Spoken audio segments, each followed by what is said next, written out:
Hi, welcome everyone to week 3 of Techquitable. Today we're going over a lot of topics, including time and space complexity, technical question approach, and then we're moving on to the data structures, such as arrays and strings. All right, and background music.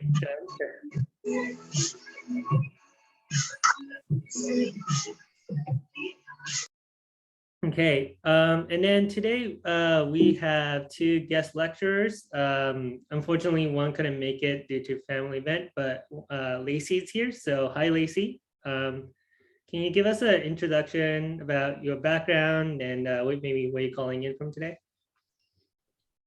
Sure. Hi, I'm Lacey. I work at Stripe as a software engineer. I'm based in Brooklyn. Gotcha. Yeah, thank you for calling in and helping us present this lesson as well. And feel free to chime in as I'm presenting my part. And as you're presenting your part, I'm also going to help moderate the chat and help you kind of like raise any questions that students may have submitted. So, all right, so let's get started. So the first topic is going to be time and space complexity.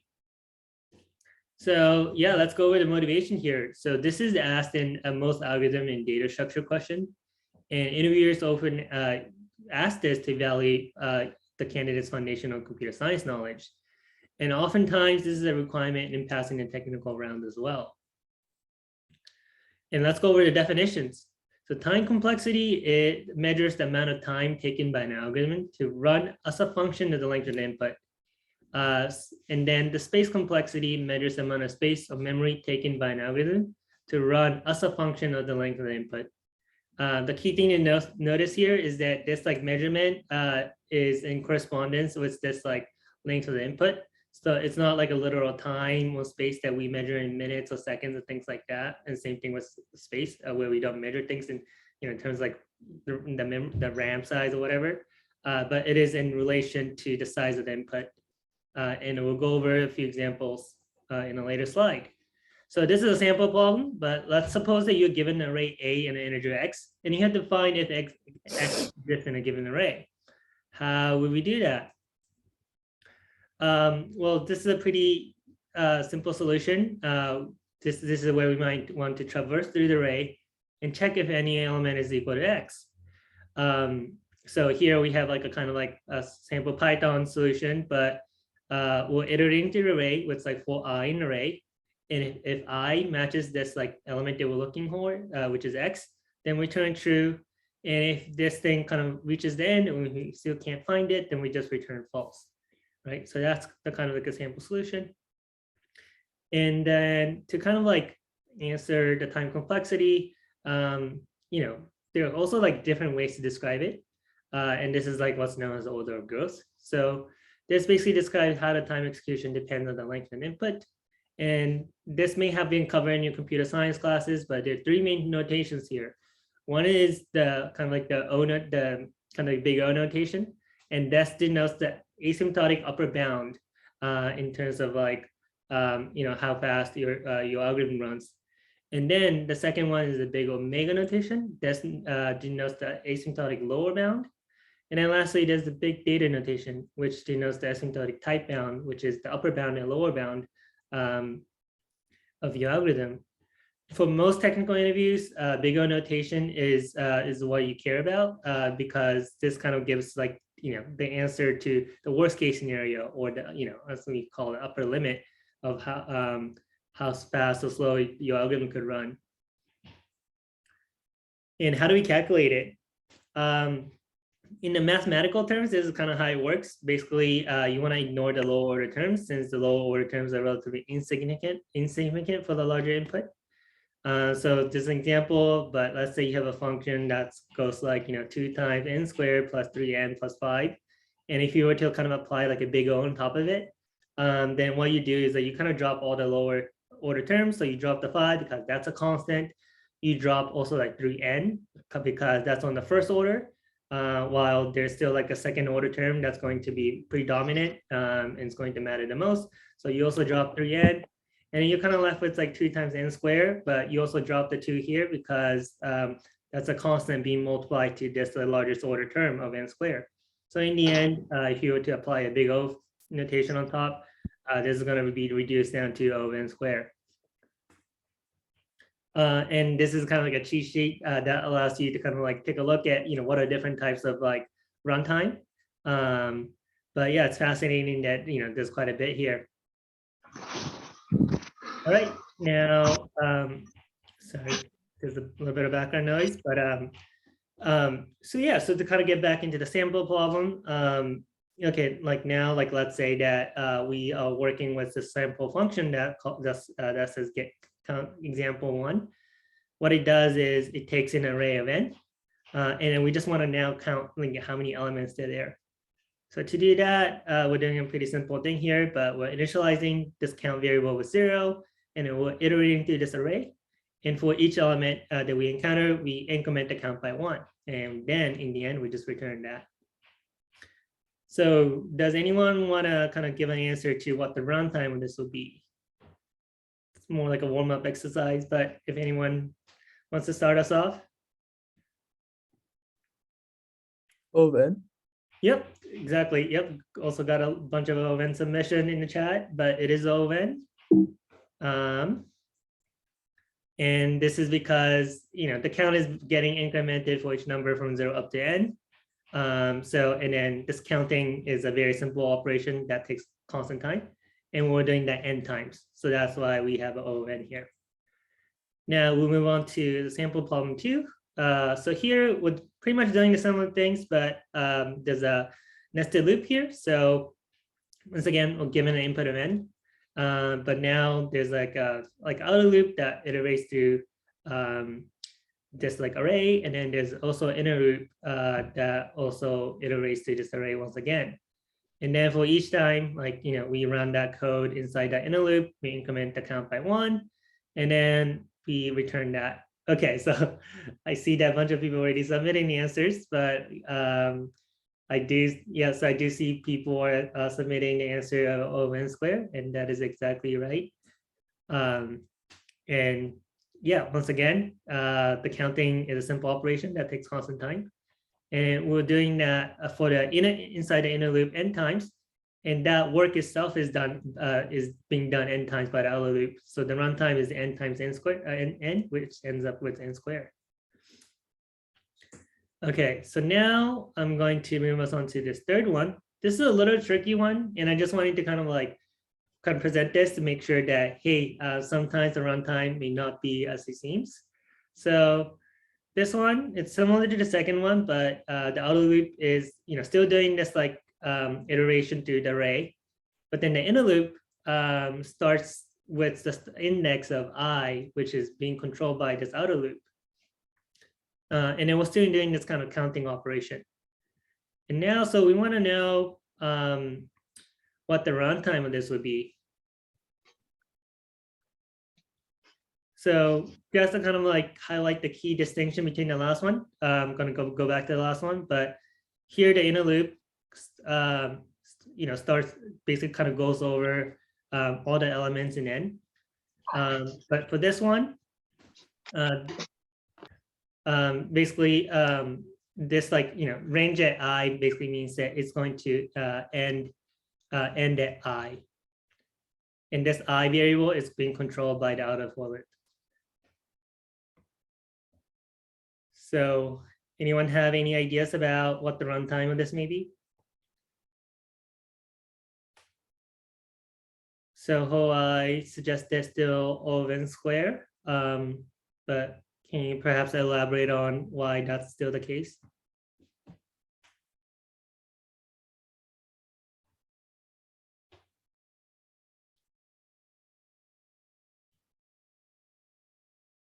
Okay, well, we care about the worst case. Well, in the case, it will be n. Right. Okay, so yeah, I think you guys have the right intuition here. If I'm kind of playing from the kind of arguing for the sake of debate and arguing from the other side, well, wouldn't this be faster than O of n squared? Because there'll be less counting that we have to do, right? So that will be the other side of the camp, and that, you may be led to believe that this might be less than O(n) squared, but we're going to get into why the answer is still yes, indeed, O(n) squared. So then this is kind of like the things that you could be kind of going on in your head, but the count is basically incremented 0 times in the first iteration because this I is going to be initialized as 0. In the second iteration, the outer for loop is going to increment that I to like 1. So now this is going to like count, go up to like the value of 1, and it's going to count 1 time in the second iteration, and then the second, and then 2 times in the second iteration, and so on until it is incremented by n minus 1 times in the last iteration. And if you had to kind of like express that in like a mathematical expression, this will be like expressed as like 0 plus 1 plus 2 plus like all the way till like, n minus 1. And then they're exactly n over 2 terms of the value n minus 1. And this is, and you can kind of get to that by kind of adding the first number and last number to get together, and the second number and the second to last number together. And because like they're n terms, right? If you were to kind of pair them up, there will be n over 2 terms. So that kind of means that, we have n over 2 times n minus 1, which kind of equates to, yep, Louis, you got it right. That's the Gauss's formula for summing up the numbers. Yep. So then, yeah, in the end, we basically have n squared over 2 minus n over 2, right? And when we apply the kind of big O notation on top, we drop like any kind of low order terms. So n over 2 kind of gets dropped off. So what we are left with is n over squared divided by 2. But this divided by 2 is also yet a constant. We're basically multiplying n over 2 n squared with 1/2. So we can also kind of ignore that 1/2 term, and in the end, we're left with O of n squared. So that's how we can get to it. And it's kind of tricky because, in reality, it's actually doing less operation compared to the code that we had in the second sample problem. In the end, the big O notation that kind of talks about the worst case scenario runtime is still O of n squared for this problem. All right, so that kind of wraps up this exercise around time and space complexity, but any questions about it?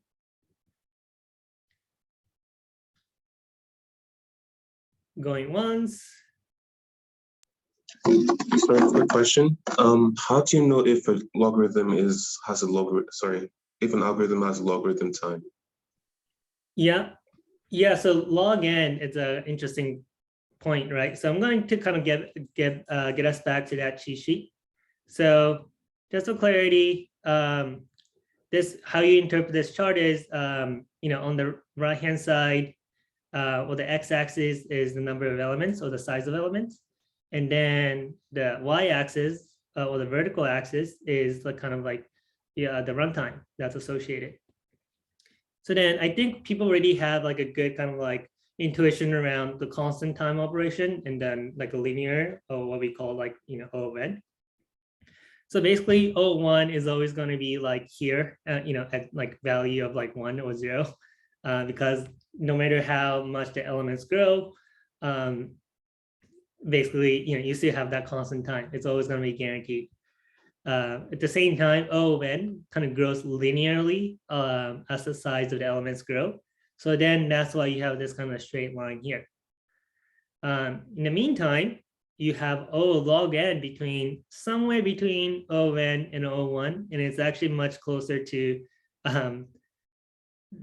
basically like it's being what's represented by like this kind of like shade of like light green here. And basically you get log n when your operation, like the number of operation, basically can be divided by half each time. So Aniele and Luis is already pointing out those points. But one example is where you might see log n is like a binary search, right? When we'll cover binary search later in a cohort, but one example is that, okay, let's say you have a phone book and you want to look up a number of a pizza shop in your town. Okay, so then, maybe this pizza shop is called like, Mike's Pizza Shop. Well, how do we do that? In a linear scan, you might basically open up the first page and go through one page at a time. And then, you might kind of get to like Mike's like pizza shop, by the time you get to like half of the phone book. But like, let's say, in the worst case, you probably have to go through every single pages, right? So there'll be a linear time. But in binary search, what you would do is you would open up the page to like half of the phone book, see, what that page, like what letter that page is showing. And if it's like some letter that's like, after M, like let's say it's like a letter N, then like, okay, Mike's Pizza Shop is probably in the first half of the book. But whereas if the page that you open is a letter that is before M, so like let's say the letter, let's say, G or something, right? Then okay, Mike's Pizza Shop is still in the second half, so I'm going to open half, to the second half of the book and repeat that same process over and over again. If you were to do that, then you're basically kind of dividing up the number of space that you have to search over by 2 every time. And then basically the number of operation actually shrinks by like you're basically kind of taking the log of that. So that's the kind of like the case in which you may see like log n. N log n, this is basically this is like, oftentimes a runtime that you see with any kind of like a sort algorithm. We say that oftentimes like the worst case runtime of merge sort, which is like a standard sort that has a stable algorithm, is going to run in n log n. And we'll also see, because we're basically kind of dividing up the search space or like number of operation into two blocks each time, and that also helps us to shrink the number of operation by log as well. Sorry, I forgot who originally asked that question, but does that make sense? Oh, was that Sean?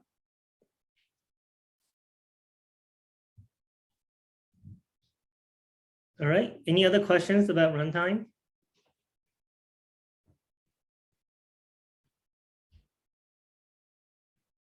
Okay, if there's no other question, we'll move us on to our second topic of today, which is technical question approach. So what is the motivation of this? Well, we all know solving technical questions can be a high pressure situation. So then this is why our recommendation here is to kind of follow a principled approach to answering them, so that you can think about them more systematically and answer them in like a good way, right? So what is the 5-step approach? So this actually comes from the book called Cracking the Coding Interview. If you haven't checked it out, I highly recommend it. It's a fascinating book that talks to you about, how the interview process work, to like answering questions in such a manner, right? Or even Techquitable takes a lot of inspiration from this book. So highly recommend it. But to just talk about the 5-step approach, here the 5 steps are: 1, ask questions; 2, design an algorithm; 3, write pseudocode; 4, write code; 4, actually write the code; and then 5, test code and fix mistakes. And now we'll kind of dive deeper into each of the steps. So step 1, you want to be asking questions. Oftentimes technical questions can be asked ambiguously. And interviewers often do this intentionally to see if you can ask good questions. And asking good question could also help you, because it can help shape the scope of the solution. So then, like an interviewer could be asking you a question such as like, hey, can you find all this person from this input? I think a lot of you guys are familiar, because this is also the question that we have asked in Techquitable's interview. So then the question that you could be asking is, okay, what is the data format input? Is it arrays, hash map? you may also want to be asking for edge cases. So here you could ask things like, can there be multiple people with the oldest age? And so do you just want to find one oldest person, or do you want to return like all the oldest people? And you could also apply that with the name, like can there be multiple people with the same name? And if so, how should we differentiate? For example, the name Michael Jordan might be kind of common if you kind of like look at everyone across the country. In that case, like how do we differentiate, right? Because if you have to kind of like have the same name and use that as a key in the hash map, well, unfortunately, there's going to be a key collision that's going to mess up your hash map. So how do we handle that case? Do we assign some kind of like unique identifier for those things, or like do we just not care about that? It's good to like get clarity on those cases. So that's why step 1 is to ask questions. And step 2 is to design an algorithm. And here the tip is that 1, you want to identify the brute force solution first. So basically the brute force solution is a solution in which like you don't care about what the time and space complexity is. And if you don't really care about it, what's the simplest way that you can do to solve this problem? So that's kind of like, kind of gets you in this problem solving mode. You're not really thinking about optimizing yet, but just thinking about, what are the steps you could take to solve this problem? And then once the brute force solution is identified, you want to think about why the solution is inefficient and what can we do to improve it. So you could ask yourself, can you make the code run faster with more memory and helper data structures? Oftentimes you could be making this like space-time trade-off, which is by introducing extra space to help with memorizing some of the stuff, you could then shape down the runtime a bit. And then you could also ask, are there any specific algorithms or techniques that can also help reduce down your runtime?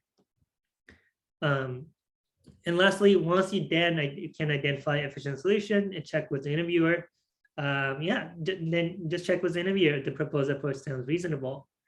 Definitely recommend kind of like, going through that thinking exercise and communication process with the interviewer, and not just dive right into code, because,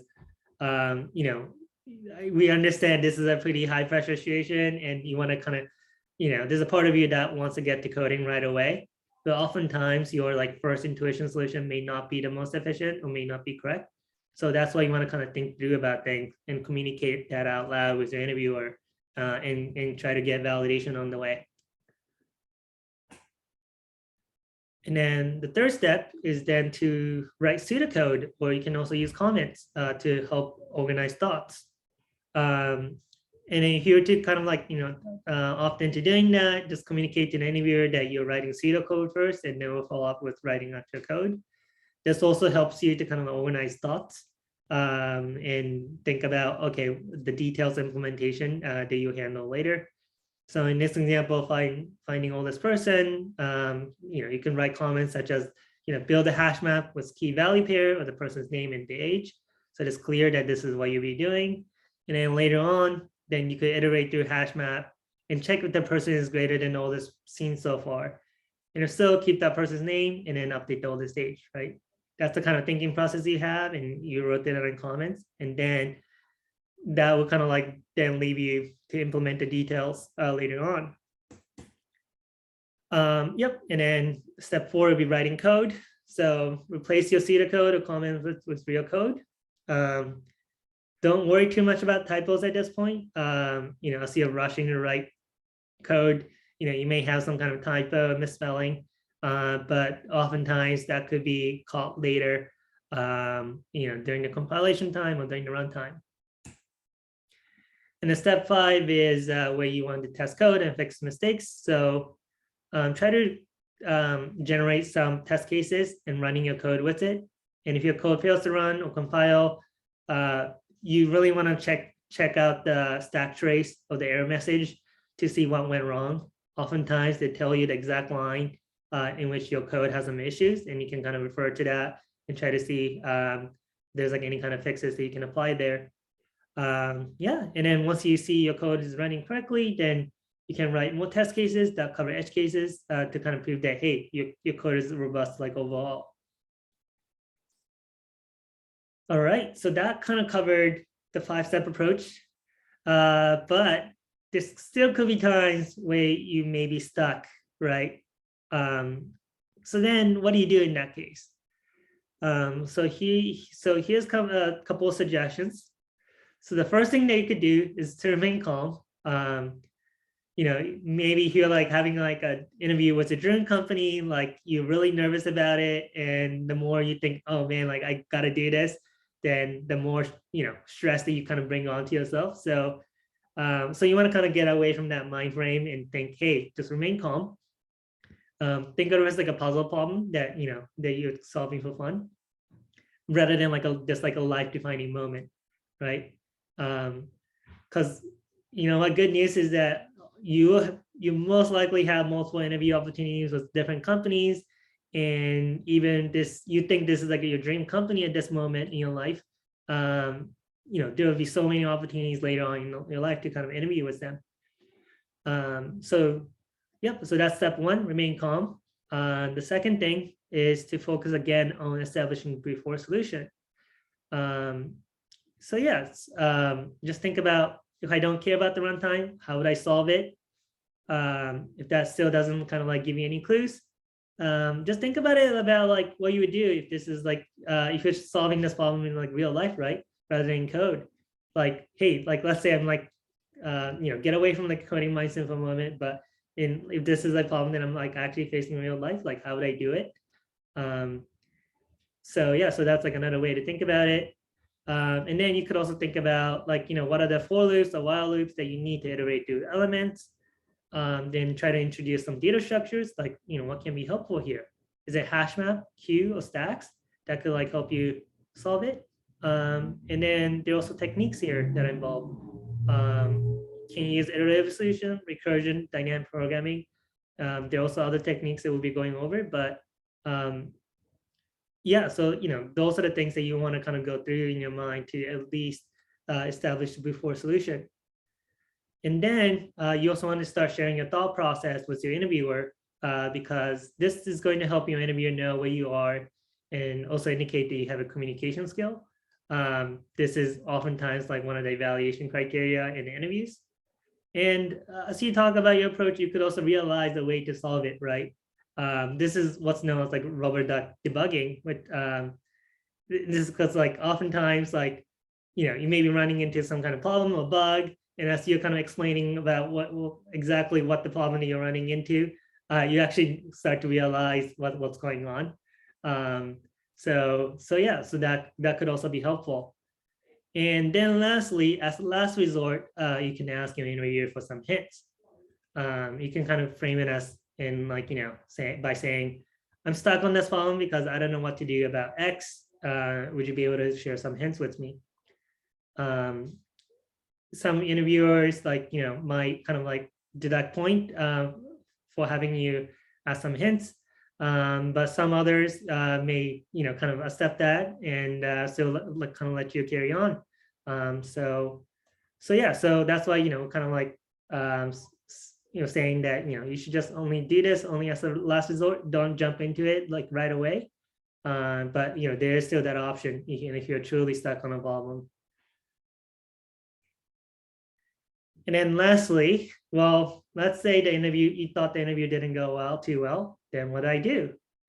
Well, the short answer is that it's okay, because failing interviews is part of the process. Like everybody fails some interviews, so it doesn't matter because all it takes to get a job is just one yes from one company. And it's also important to know that interviews are not one-time events. Like you have more opportunities to interview with other companies. And then also another thing that's helpful is like, to see the interview as a learning opportunity to do better next time. And just, you can reflect after an interview about, where do you think could have gone better? Is that your code writing styles, about some data structures you didn't know about? And if so, try to read up on them or practice so then you can solve a similar kind of problem next time. And then lastly, you can also thank your recruiter and keep up a good relationship. Your recruiter would definitely appreciate you for being good-hearted. And then also keeping up a good relationship can enable you to ask again for interview opportunities in the future when you're more ready. Some companies allow candidates to interview again as soon as 6 months. I think 1 or 2 years is also one of the standard timeline, but in like a long frame of things, 6 months or 1 year is not really too long of a time. So it's also good to kind of keep up that good relationship and try to ask for future opportunities. And guess what? Who knows, right? You may have thought that the interview didn't go too well, but it could also turn out that you actually passed the interview, in which case you may have just stressed out for no reason. So yeah, just try to kind of like frame it from like a different angle and try to like make it into a positive and like a learning experience each time you have one of these interviews. With that, we wrap up this topic on the technical question approach. But yeah, I'd like to kind of open up to everyone for any questions or comments. And I already see that Mia has submitted a comment. So in step 2, I think I struggle the most. I'm able to identify a before solution, then edit for most efficient. But I struggle with explaining the process to another person clearly. And I'm unsure if my scrambled thoughts make sense. Do you have more information on advice on communicating step 2 phase? All right, yeah, let's get back to that. So step 2 was like designing an algorithm and also kind of communicating that out loud with your interviewer. If you have trouble doing that, especially in your earlier phase of an interview, I think there are a couple of ways that you could practice. And Lacey, feel free to chime in, if you had same kind of issue and the ways in which you did it to kind of overcome that. So one way that I could recommend is actually like writing down your thought process in like a paper or in like a Word doc, and then just like reading them out loud. That's actually like an approach that I use because I felt like I was very bad at communicating the thought process and didn't really have quite like figure out like my way of like explaining things. So what I did was just wrote down my thought process a couple of times for several problems. Try to find like my way of like thinking and explaining, and then also just like spoke out loud in front of a mirror, just so that I'm also used to speaking out loud those thought processes. So that's one way that that kind of personally worked for me, so that I would recommend. But yeah, Lacey, do you have any advices on what students could do to overcome this? I think it's always helped me to just talk through what I think I should be working on in that moment, because I guess I've sort of struggled with like asking questions up front. So I say like, I think that I should be solving X, so I'm going to start with Y, and then I'm going to do this, and then give the interviewer a chance to chime in and be like, actually, you're misunderstanding. You should be doing this. But yeah, other than that, I think just practicing with mentors or other people, so you get through that process of having to explain to another person while you're feeling anxious about solving a problem is really just like, yeah, it's hard to practice on your own because you need that be put on the spot sort of. Yeah, I definitely agree that more practice will help here. And different people are going to have different ways of like finding their own style of communication, and whether that's through like a written format first and then practicing it, or just like directly practicing that speaking portion with other folks. So yeah, so try out different methods and see what works for you. And then moving on to another question, Malangu asked, can I reapply to a company after declining their offer a few weeks after accepting? So sounds like you're asking about a situation in which you have initially accepted an offer but declined for some whatever reason, and then reapplying again. Is that right? Yeah, that's the question. Yeah, I think different companies would have like a different kind of approach to this. Some companies may just like take it really negatively that you have declined their offers, and for some reason applying again.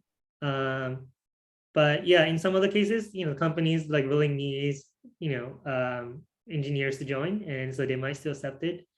But in that case, what I would recommend is perhaps just like explaining your situation to your recruiter to see if they can help you in any ways. I know like things could change as you're evaluating offer, and you realize that what, maybe like apply for this role, got it, but it wasn't quite for the role that I wanted because of the team, because of the specific roles, and in fact like I wanted to do something else, right? That could kind of that kind of situation could come up with regards to team roles. Maybe first like maybe first you're interviewing for like a back end role, but you realize that you want to do front end, or vice versa. And there's also like multiple variations of software engineering, right? Like there's like data engineer, machine learning engineer, also like some other cousins of variants, like such as data scientists or data analysts. There's quite a few, right? So yeah, if you got a offer for the role they didn't really like, but still want to try it for others, yeah, definitely recommend talking to recruiters, because then at least you can kind of like untangle or reduce the possibility that they will reject you right away. So I definitely know people who have done this. I have a coworker right now that initially accepted a job at Facebook and then realized it wasn't a great fit and then came to work with us instead. So yeah, I would second talking to the recruiter, because a lot of times if you recently passed the interview process, they don't send you back through the interview process all over again. So, and then I've also, this isn't direct to the question, but I got rejected for a job one time because there was a better candidate fit. And then that candidate ended up leaving a couple months later, and I saw the posting come back up. So since I had been on good terms with the company, I emailed them like, hey, I know you hired someone else, but then I saw the posting go back up. Any chance you're still interested? And then they gave me a job. So I think just like keeping those communication channels open and being honest about your situation works out. yep. Yeah, that's a great advice. Yep, hopefully, yeah, we covered your question, Longu. And moving on to another question, Denise asked, I struggle with coming up with edge cases and sometimes with any solution other than the brute force solution. How do you get better at that? Yeah, it's, I think my go-to answer is just always more practice. Even as you initially kind of going through practice, you may struggle at coming up with more efficient solution, but even if you like can't answer it and just have to like rely on like reading the answers or like getting the answers first during your practice phase, then at least okay, well in this situation, this data structure or that technique is something that you could use to help reduce on runtime or make the code more efficient. And as you do that, you also start to identify some patterns that you could use over time. So just to kind of name like, one obvious example is this like kind of time and space trade-off that I also mentioned earlier. Oftentimes using things like set or hash map is really helpful for storing things and later like looking up things, because like looking things up from like a simple array takes a little n time because it requires a linear scan. But if you kind of store that in a hash map or set, then later if you have use cases where you need to look it up, now your runtime of like that lookup is going to be 0.1, right? I mean, of course, the downside of that is you're introducing extra memory of like, whatever like that memory helper data structure is going to take up. But that's like one way in which like, like one pattern that could like work out. Another pattern is that, linked list, for example, has, you could use this technique called two pointers technique. We'll go over that later when we're covering linked list, but essentially instead of like having one pointer to kind of go through like one list, you could be introducing two pointers, what's like one maybe going from front to the end, and the other one going from like, from the end to the front, to the front. And that could also like help like streamline things sometimes. So different problems with different data structures could help. And then also like there are also different techniques associated with like different situations. So more practices with different kinds of problem will help you build that kind of intuition.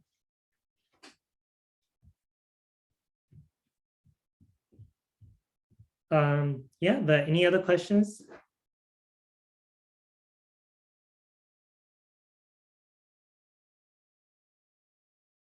All right. If not, I'm going to pass it on to Lacey for our arrays and strings. So Lacey, do you also want to take control of the slides? Yeah, I can do that.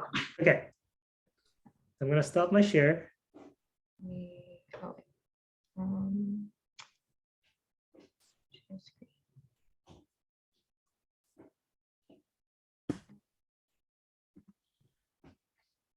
Okay, can everyone see my slide? Yep. Great. So arrays we've kind of already glossed over a little bit, but an array is basically just a data structure that represents a collection of items. They are stored in contiguous blocks of memory within the system. So array indexes start at 0. So whenever you're talking about items in an array, you're going to talk about the 0th element as the first item in the list. And under the hood, that's because you refer to elements in an array as a memory location plus some offset. So the memory location of the first element doesn't have any offset, it's 0. So kind of tricky at first, but just something to keep in mind that if you're referencing A indexed at I, that would denote the I plus 1 object stored in the array. So why are we covering arrays? It's hard for me to think of a technical interview question that wouldn't include an array in some way. It's just one of the most basic things that you're going to need for kind of every problem. So that seems straightforward enough. So some basic operations you're going to want to be comfortable with. Creating a list, getting an element from a list, adding or removing elements from an array, getting the size of an array, iterating through, looping over to see what the different elements in the array are. If you have an array of numbers, you might want to figure out the minimum number, the max number, and the sum of all the numbers. Again, if you have an array of numbers, you might want to sort them from low to high. You might need to slice it into smaller groups. So that would be getting like a sub array. So for instance, if we had an array that's just everyone on the Zoom call and then we wanted to split into breakout rooms, we could slice up into breakout rooms. And then you might want to reverse an array. So putting the last element first element last, and so on. I just noticed something in the chat. So, okay, it's not a question. Great. Any questions so far before we move to the next slide? Cool. Oh, great. Slicing would be O of n. I'm not actually sure. Slicing is usually a built-in function in the programming language, so I'm not sure the runtime complexity. Any chance anyone else knows? Yeah, that's interesting. It might depend on like a language, where some language might actually create an extra copy, in which case it might be O of n. I don't know if some language, if other languages at the same time have some kind of clever implementation in which they would just use some kind of pointers, in which case you wouldn't be like, oh man. So not sure exactly myself. Yeah. But definitely something we could look up later and talk about in Slack. What would slicing entail? Slicing, yeah, as we mentioned, is a built-in method on most languages. I think convention is generally in beginning inclusive, end exclusive. So if you wanted to get the first 3 elements of an array, you would say array.slice from 0 to 3, and that would get you element 0, 1, and 2. Does that make sense?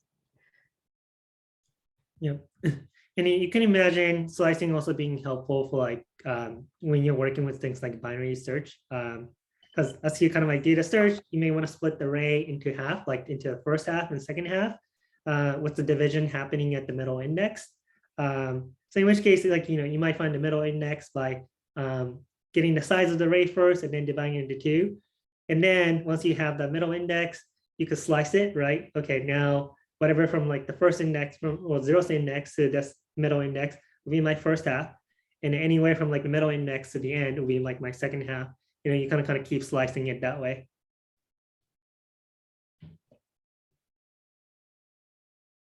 Cool. Okay. So for an example problem on arrays, we have this pivot index problem. So given an array of integers that are all numbers, write a method that returns the pivot index of the array, where the pivot is the index where the sum of everything to the left of the pivot is equal to everything to the right of the pivot. And then if no such index exists, we should return -1. So just to further explain that, here the pivot point is 2 because 2 plus 6 plus 1 is 9, and then 4 plus 5 is 9. And so the index of this 2 is index 3. Does that make sense so far?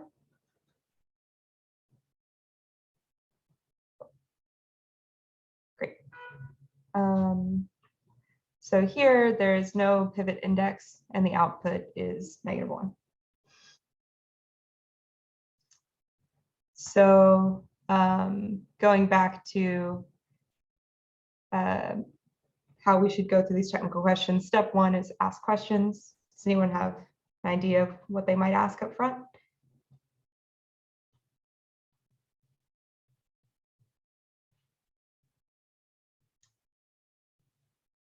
I tend to think about malicious input a lot in terms of edge cases. So I would, yeah, asking will all numbers be positive makes sense. Even just asking, are we definitely getting all numbers, or can they pass in any sort of characters?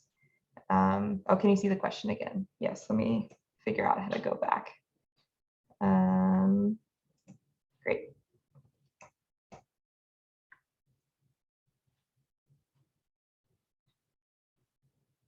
And then, yep, we've got like another good question here. Are the arrays odd or even?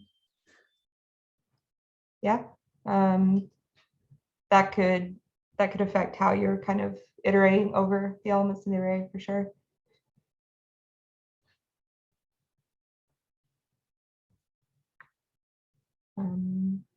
Right, so jump back here. So one question we didn't cover: what happens if there are multiple pivot indexes? A lot of times in interviews, if you come up with an edge case that the interviewer hasn't really planned for, they'll say like, what do you think? Pick one. So I think just like picking, I'll just return the first one I find makes sense, right? So be prepared to be sort of opinionated about what to do in an edge case. But right, so step 2 is to design an algorithm. Does anyone have thoughts on a brute force solution?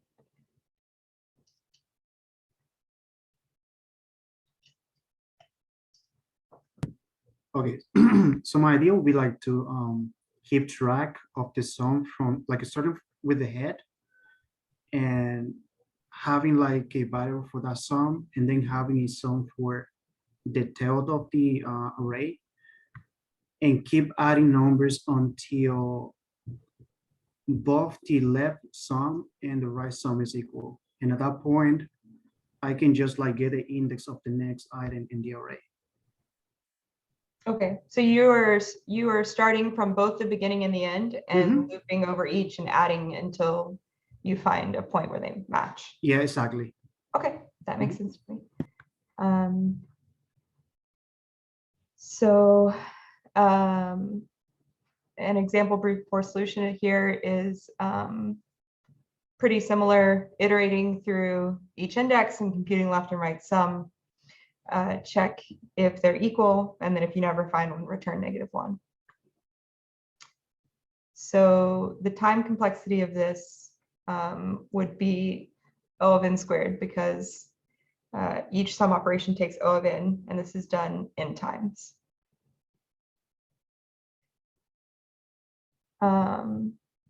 So that would be a perfectly sufficient solution for a lot of companies' interviews. I really want to reiterate, like, every company I've interviewed for has some metric of like passing that there's like passing and then super passing, right? Where like you can pass an interview with a brute force solution, don't worry about it too much. But if you're wanting to really get that gold star on it, what would be a more efficient solution?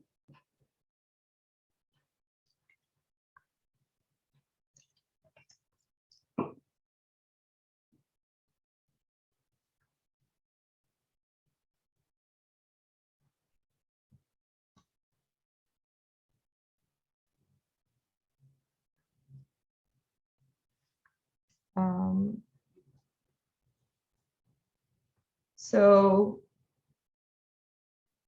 whenever your brute force solution involves looping over something twice, it's probably a clue that you should try and do it in a single loop. One way you could do that is by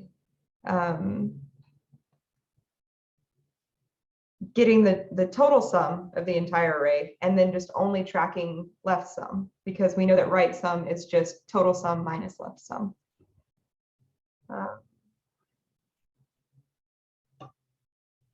So this is sort of what I just said. We can get the total sum and then just keep track of left sum as we iterate over the array.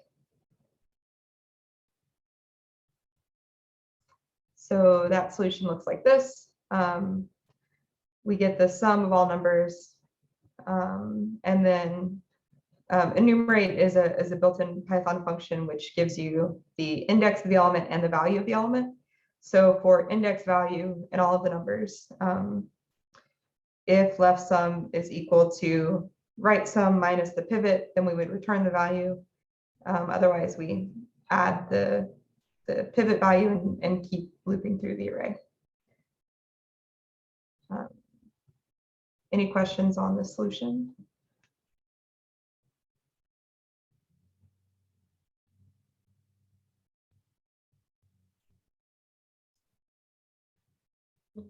Also, if I, excuse me. Also, if I could kind of like highlight two potential gotchas here. Like first of all, like the sum operation. A lot of language also kind of gives that as like a part of like the language, and you could just call that sum function without having to implement your own. And that may like mislead you in thinking that, oh, like this sum operation is like constant time like operation because it's just like this simple function, right? Well, in fact, like it's actually like an O of n operation, because whatever algorithm that's running on the underneath the hood still has to like add like one element at a time to come up with this total value. So so some operation is still O of n runtime operation. So that's one potential gotcha. Don't be misled in thinking that it's like a constant time operation. And then another kind of like interesting things about this is that here we're still kind of calling the sum operation, but the sum operation is being called outside of the for loop. So that means that we're only incurring the cost of like linear runtime or when first time when calculating the total sum, and then we're still doing this like for loop, against this array of nums. But that means that we're only incurring 2 of O of n, right? And when you basically have like 2 times n, that still kind of like ends up being O of n runtime. So that's like, this is how we're kind of reducing the runtime, because in the brute force solution, we have to call the sum operation, this kind of sum operation inside the for loop. And that's going to basically become like, n times n, or like O of n squared runtime. So that's the kind of difference between the brute force and the efficient solution here. Yeah, definitely.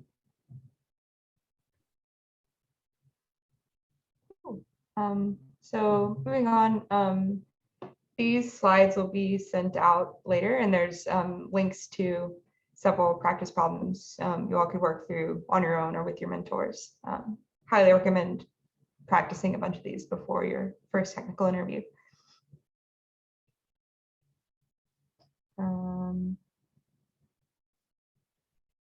Okay, strings.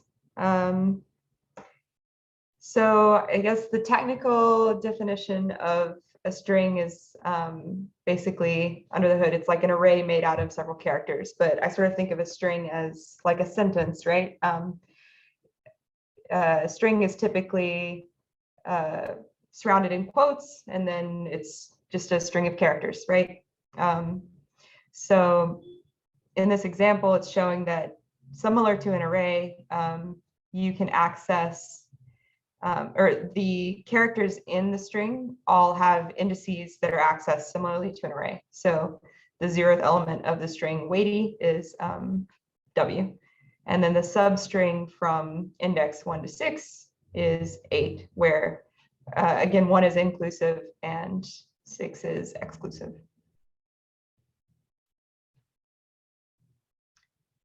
Why are we covering strings? It's just one of the most commonly used data types. You're going to have to know it for everything you do in computer science and every technical interview you do probably. While we sort of describe strings as being an array of characters, they're treated very differently by languages. So you need to be familiar with string specific operations like comparing two strings, joining up multiple strings. Say you've got a list of words you need to join up into a single sentence, or you might need to split up a sentence into individual words. You might need to replace, say you've got a string that's a sentence with spaces, maybe you want to replace the spaces with dashes, and then you'll need to search for substrings in a string. So an example problem here is working with palindromes. Palindrome is a string that reads the same when it's reversed. So pop backwards is also pop, radar backwards radar. You get the idea. This last example, drab as a fool, aloof as a bard.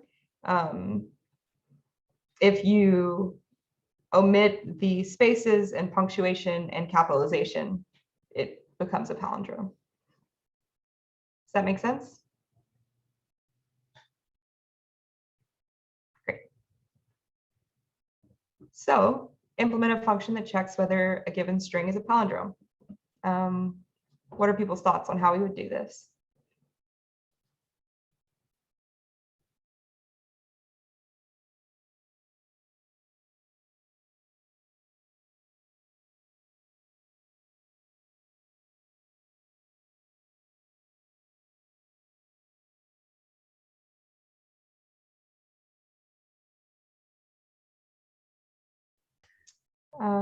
Compare the original string with the reverse.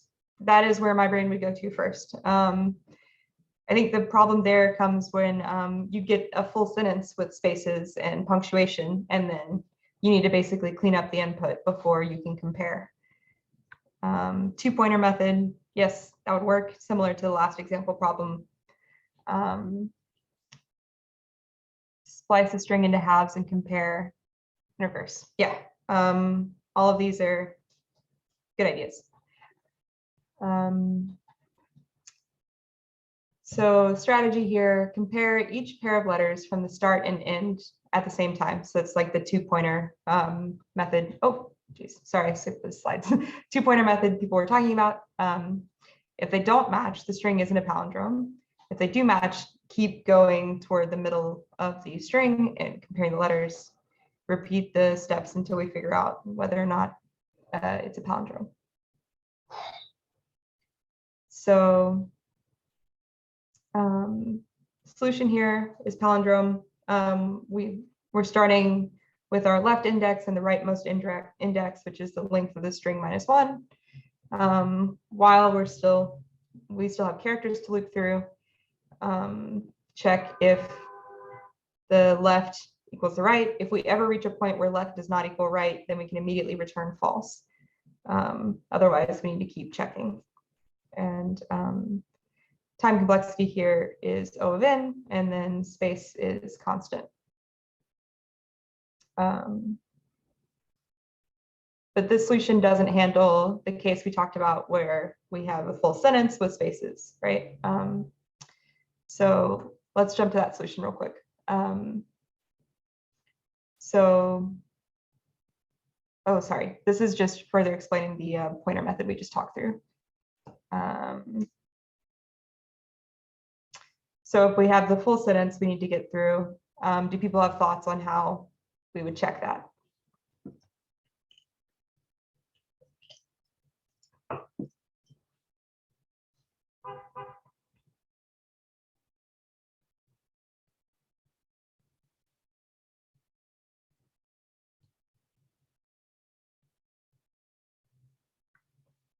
Clean the spaces and punctuation. Yeah, that makes sense. How would you do that?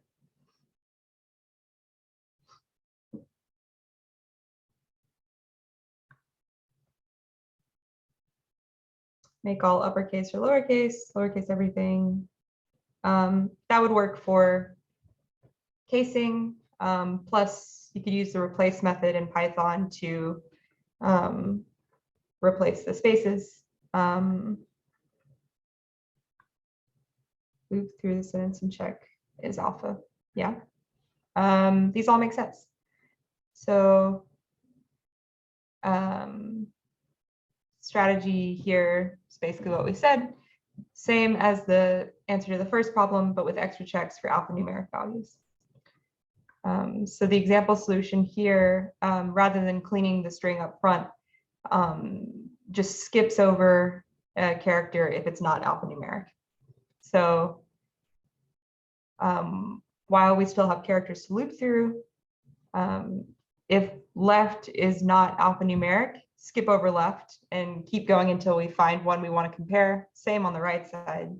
And then we do our comparison of if the left value lowercase is not equal to the right value lowercase, we return false. Otherwise, we keep going. And this is what Mia just suggested, right? Any questions about that?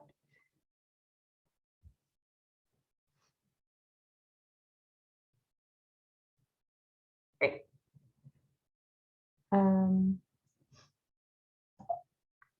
So yeah, that is all we've got. Any questions about anything we covered today?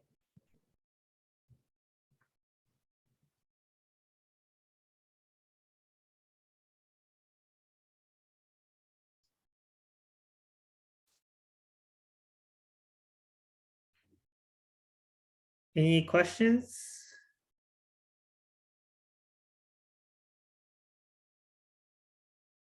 They said it was quite clear for me.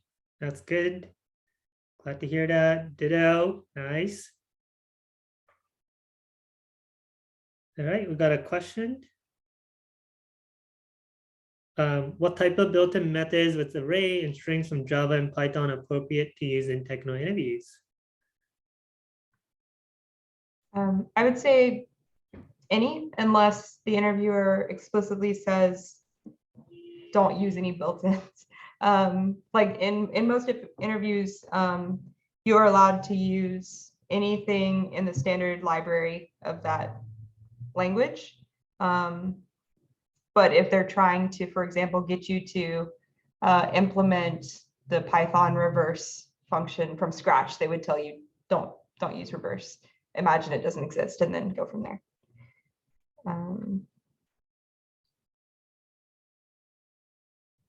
Next question was, is there any way the algorithm we just went through can be improved from O of n to something faster? Good question. I can't think of a constant time solution since you need to loop through comparing the characters to each other. I don't know if anyone else can.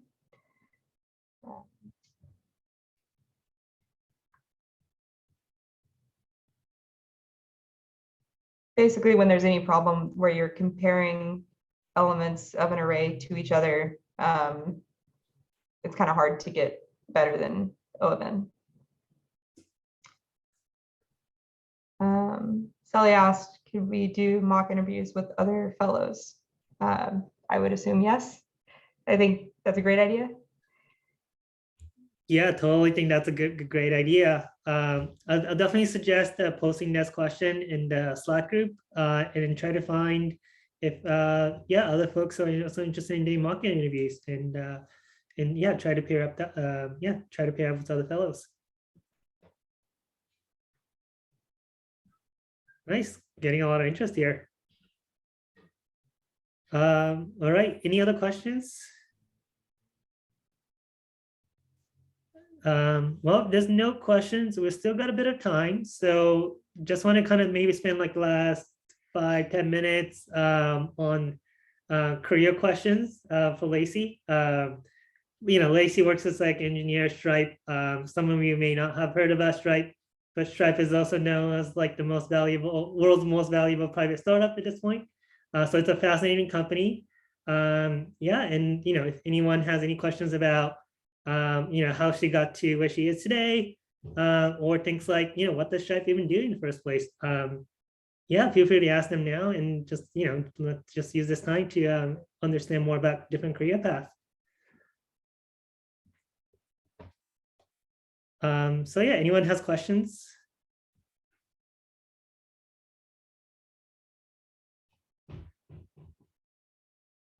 What kind of job do I do and what does an average day at work look like? I'm a mostly backend engineer.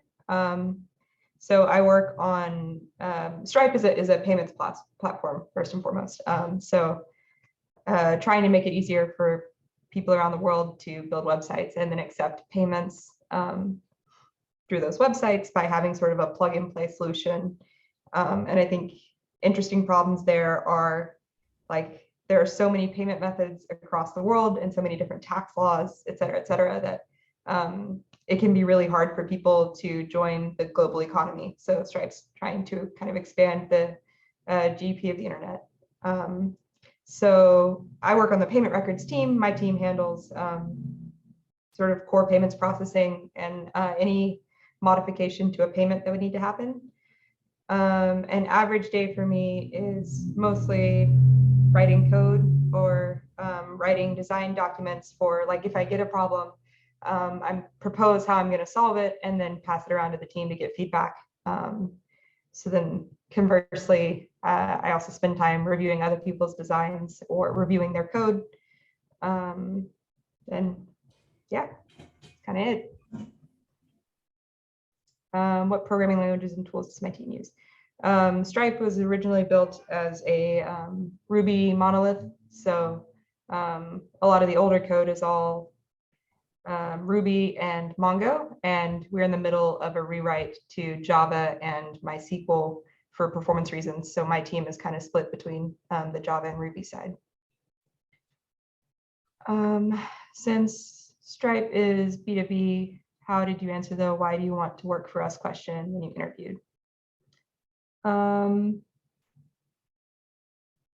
mean, for me, I think I wanted to work there because I heard great things about the technology and the people and the problems they were solving. I think Stripe, the way they positioned themselves when they first started was basically they wanted to have such good API documentation and they wanted to be so easy to use that developers who were trying to figure out a solution for their company would go to leadership and say like, we need to use Stripe because it's just the best. It's the best documented, it's the best supported, et cetera, et cetera.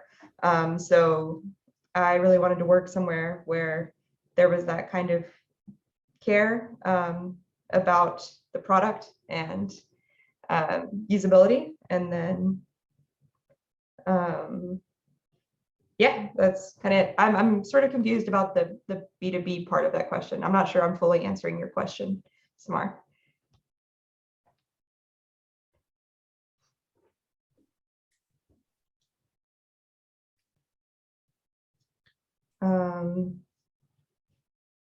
Samar, let me know if you have any follow-up on or something I didn't cover, but otherwise I'm going to jump to the next one for the moment. What was the recruiting process like? Stripe has a really great, very streamlined interview process that I recommend to everyone, even if you don't want to work there. The recruiters all have really strict service level agreements that they make with us that basically how quickly they're going to get back to candidates. So the whole thing was very quick. It started with an initial screen with the recruiter, and then a technical question with a developer solving sort of like the questions we went through today, just like a little brain teaser. And then there's an on-site, and the on-site is 5 interviews. Right now, it's not actually on-site because we're all on Zoom, but it's a day of 5 interviews. For my position, the interviews were another brain teaser like what we did today. One interview where I'm asked about system design and how I would, given a problem, how would I design the solution, thinking in terms of like all the services that are talking to each other. One question I had was, or one interview slot was, they handed me some code with something broken in it, and then I had to go through debugging the problem and figure out what was broken.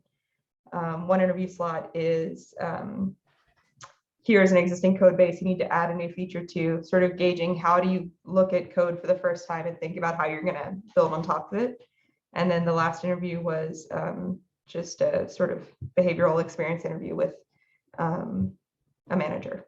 But I'm a senior engineer there. I'm not sure what the entry level questions, if they're the same or not.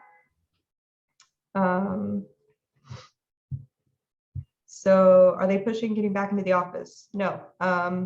We were told we don't have to go back until 2023 at the earliest, but the offices are open and they're optional. So it's kind of nice having the option to go in and meet people, but also not be forced to do that. And they have, they're also a pretty remote friendly company. So there's people that work from all over the world. I think that's pretty common across all big tech companies. You're going to be able to find remote roles if that's important to you.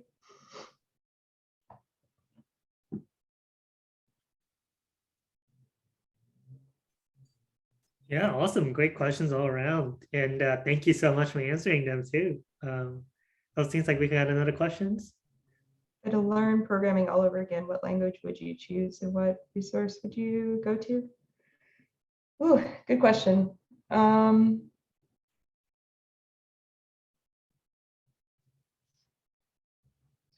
think Python is a great language for beginners. It's got a low barrier to entry. You can get something up and running quickly. Using Django, you can get a whole web app basically for free. So I think that is, oh, and on top of that, for all of your interview questions, I came from a Java background and I really like Java and I think it's useful to know, but in terms of doing these interview questions, there's so much boilerplate you have to get up to solve a Java question that you can really lose a ton of time in interviews if you're trying to do them in Java. So I think Python is just so universal and you can write so quickly that it's great to know. And then I don't actually have a great Python resource other than their documentation is pretty clear to me, at least compared to some other languages. So just going through their documentation and trying to, I think working through these like leak code problems in a language you're trying to learn is super helpful. So you get some experience just writing in a new language. And then whenever you hit a question, you can look it up in the docs and figure it out. Yeah, I would also personally second Lacey's choice of Python. My first language C, which I hated, but my second language was Python, which made me fall back in love with computer science again. Just because like it's really easy to write, it's concise, and yeah, so really recommend folks to learn it. That this interests you. In terms of resources that I would personally recommend, if you're not really familiar with syntax at all, websites such as Code Academy is really good to just like help you like learn the syntax. In terms of like a book that I read that maybe come from like an okay Python writer to like a pretty good Python writer. Try to be humble, so I'm not going to say excellent or like perfect. But it's this book called Effective Python. This is basically like a book with like over like it says like 59 specific ways to write better Python.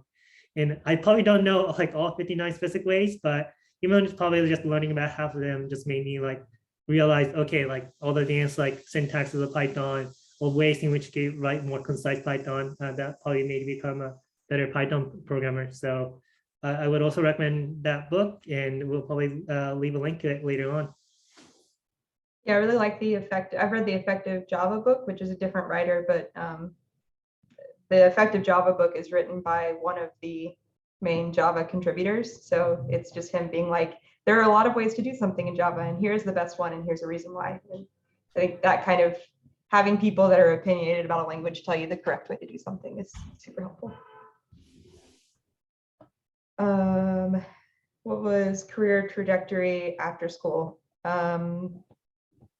I got my first job at a company called ThoughtWorks. I got the job through the Grace Hopper conference, so highly recommend going to technical conferences, especially. Yeah, Grace Hopper was great for me because Grace Hopper, obviously a famous woman in CS, the conference is geared toward women entering the computer science field. And at this and many other conferences, there's a huge career fair, there was a ton of women there. It was very inviting. And they're eager to hire entry-level candidates, and they're accepting applications at the job fair, and they'll interview you at the conference. So I interviewed there. They ended up flying me to Chicago for an on-site, and then I had my job lined up December before I graduated, which was great because it's completely stress-free graduation. But yeah, I think from there, my first 2 years were kind of a mess. I felt like I didn't know anything. I switched jobs to a smaller company, and I think that was a great experience for me personally. At a smaller company, you have to touch everything. You have to figure everything out because it's not like you have like a separate infrastructure team or a separate front end team. Like there's 10 people and you're all doing all of it. So that was a good like sink or swim experience. I don't know if everyone would recommend that route, but I think that really helped me get from feeling like I knew nothing to getting a lot of confidence about my understanding of the code base and just confidence about programming skills in general. From there, because it's such a small company, just staying at a small company for a long time, you end up becoming a leader whether you want to or not.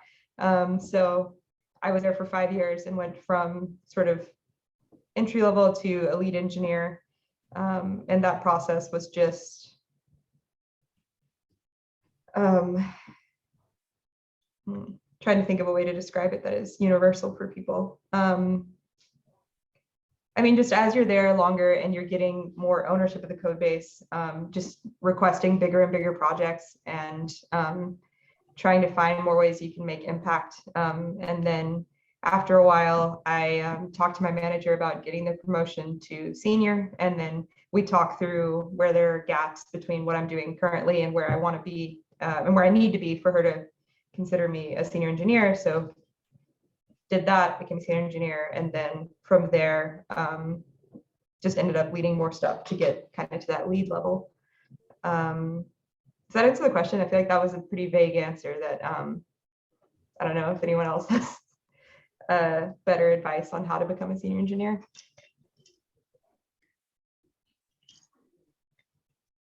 All right.